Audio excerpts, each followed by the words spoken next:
I'm a 29-year-old woman from a middle-class family that doesn't do feelings. Not openly. Not intentionally. Not ever. If you grew up in my house, you learned early that birthdays were for people who needed attention, holidays were excuses to waste money, and personal gestures were a kind of weakness. The most emotion you'd get was a nod or an all right then. No hugs, no long talks, no we're proud of you. It wasn't cruel, just cold. I was the weird one. I liked making things. Tiny things, handwritten notes, pressed flower bookmarks, personalized cards, sketchbook gifts. I made a collage for my mom on her 50th birthday with all her childhood pictures I'd secretly gathered. She looked at it once, said, "You should have just gotten me a cake," and left it on the counter for days. That's when I learned to stop trying. At 22, I moved out, got a job in the city as a product designer, started a quiet life, nothing flashy, but mine. I built routines, made friends who actually liked celebrating things, and gave small gifts without expecting anything in return. Still, I never brought anything to family gatherings again. Not a card, not a dessert, nothing. They noticed at first, made comments like, "Where's your homemade thing this time?" But I just smiled and shrugged. Eventually, they stopped asking. Then came Avery's engagement dinner. Avery is my cousin. We were close when we were kids, mostly because she was one of the few people who didn't make fun of my craft projects. As we grew older, that closeness faded, but I still remembered how we used to make up songs in the backyard and build forts with old sheets. So when her engagement was announced, I thought maybe I'd try once more. Just one thing.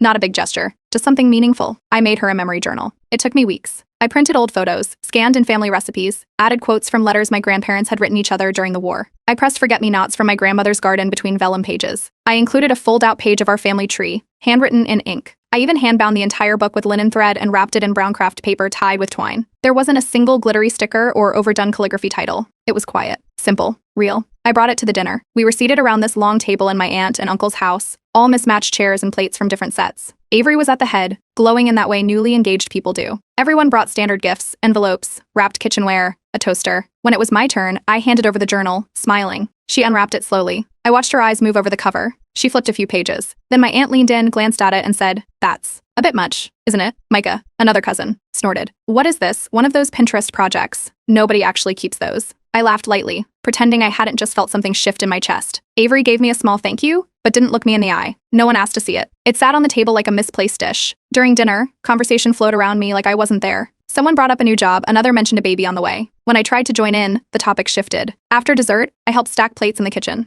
That's when I heard my uncle's voice low behind me. She always has to make it about herself. I left before anyone could offer leftovers. No one stopped me. No one said goodbye. I walked to my car, journal less, dignity folded into the corners of my jacket. That night, I didn't sob or scream. I just sat on my apartment floor, wondering why I thought it would be different. Wondering if I'd always be the person who cared too much in a family that felt nothing at all. Weeks passed. I didn't talk to anyone about that dinner. Not even my friends. I focused on work, filled extra time reorganizing my bookshelves, digitizing my old art files. I even considered deleting the backup I'd kept of Avery's journal on my computer, just to forget the whole thing ever happened. Then, 2 months later, everything changed. My phone rang